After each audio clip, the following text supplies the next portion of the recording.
అప్పుల పాలైన తెలంగాణ రాష్ట్రాన్ని గట్టెక్కించడానికి ముఖ్యమంత్రి కృషి చేస్తున్నారు. ఇటీవల జరిగిన స్థానిక సంస్థల ఎన్నికలలో 70% కాంగ్రెస్ అభ్యర్థులు గెలిచారు. నల్గొండ జిల్లాలో జరుగుతున్న నల్గొండ కార్పొరేషన్ మరియు 6 మున్సిపాలిటీలను కైవసం చేసుకుంటామని డీసీసీ అధ్యక్షుడు పున్నా కైలాష్ నేత పేర్కొన్నారు.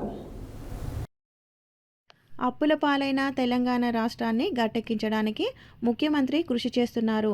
ఇటీవల జరిగిన స్థానిక సంస్థల ఎన్నికలలో 70% పైగా కాంగ్రెస్ అభ్యర్థులు గెలిచారు. నల్గొండ జిల్లాలో జరుగుతున్న నల్గొండ కార్పొరేషన్లోని సహా 6 మున్సిపాలిటీలను కైవసం చేసుకుంటాం అని డీసీసీ అధ్యక్షుడు పున్నం కైలాష్ నేత పేర్కొన్నారు. బీఆర్ఎస్ బీజేపీకి ఓటు వేస్తే దండగా సంక్షేమ పథకాలు ఆగిపోతాయి. గత 2 సంవత్సరాలుగా 19,000 కోట్ల నిధులను పట్టణాలకు ఖర్చు చేసిన ఘనత సీఎం రేవంత్ రెడ్డిదే. సన్న బియ్యం, కొత్త రేషన్ కార్డులు, ఇందిరమ్మ ఇల్లు, కొత్త సీసీ రోడ్లు, ఆర్టీసీలో ఉచిత ప్రయాణం, 200 ఉచిత యూనిట్ల కరెంటు, 21,000 కోట్ల వడ్డీ లేని రుణాలు, ఇందిరమ్మ చీరలు ప్రజాపాలనలో అందిన సంక్షేమ పథకాలు దేశానికి ఆదర్శం అని తెలిపారు. బీఆర్ఎస్ బీజేపీలు అక్రమ సంబంధాలతో గెలవాలని చూస్తున్నారు. దయచేసి వారికి ఓటు వేస్తే మురికి కాల్వలో వేసినట్లే అని తెలియజేశారు. జిల్లాలో బీఆర్ఎస్ బీజేపీకి అభ్యర్థులు కరువయ్యారు. 2029లో తెలంగాణలో మళ్లీ కాంగ్రెస్ ప్రభుత్వం రానున్నది అన్నారు. ఈ కార్యక్రమంలో జిల్లా నాయకులు జల్లపెల్లి పరమేష్, ఎండి ముంతాజ్ అలీ, భవ్యతేజ్ రెడ్డి, గౌతమ్, రవీందర్ రెడ్డి, పగిళ్ల రాజు, శరత్, జశ్వంత్ తదితరులు పాల్గొన్నారు. భావిస్తున్నాం. దమ్ముంటే బీఆర్ఎస్ బీజేపీ స్వీకరించమంటున్నాం.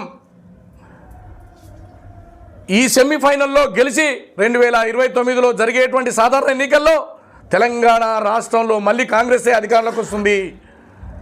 దానికి తెలంగాణ ముఖ్యమంత్రి రెండోసారి రేవంత్ రెడ్డి గారు కాబోతూ ఉన్నారు. దయచేసి మీరు వేసే పవిత్రమైన ఓటు కాంగ్రెస్కి వేయండి. సీసీ రోడ్లను చూసేయండి, పట్టణాల సుందరీకరణకు చూడండి, మీకు ఇచ్చే ఇండ్లను చూడండి. 21,000 కోట్లతోటి మహిళలకు మరి వడ్డీ లేని రుణాలు ఇచ్చినాం, దాన్ని చూసి ఓటేయమంటున్నాం. ఇందిరమ్మ చీరలు ఇచ్చినందుకు మీరు ప్రేమతోని కాంగ్రెస్ను ఆశీర్వదించమంటున్నాం. రేవంత్ రెడ్డి గారి నాయకత్వాన్ని మీ పవిత్రమైన ఓటు మురికి కాలువలో వేయొద్దు. వాటికి ఓటేస్తే వృధా, వారికి ఓటేస్తే అభివృద్ధి ఆగిపోతుంది. కొత్త రేషన్ కార్డులు రావు, సీసీ రోడ్లు రావు, మీ ప్రజలకు సంబంధించినటువంటి సంక్షేమ కార్యక్రమాలు ఆగిపోతాయి. తస్మాత్ జాగ్రత్త. దయచేసి అభివృద్ధికి పట్టం కట్టమని మీ గ్రామాల్లో ఏదైతే మొన్న పెద్ద ఎత్తున ప్రజలు ఆశీర్వదించారో ఇప్పుడు వాళ్ళ పట్టణాల్లో జరుగుతున్నటువంటి ఉద్యోగస్తులు కానీ, మేధావులు కానీ, సామాన్య మధ్యతరగతి వర్గాలకు సంబంధించినటువంటి సంక్షేమ కార్యక్రమాలను చూసి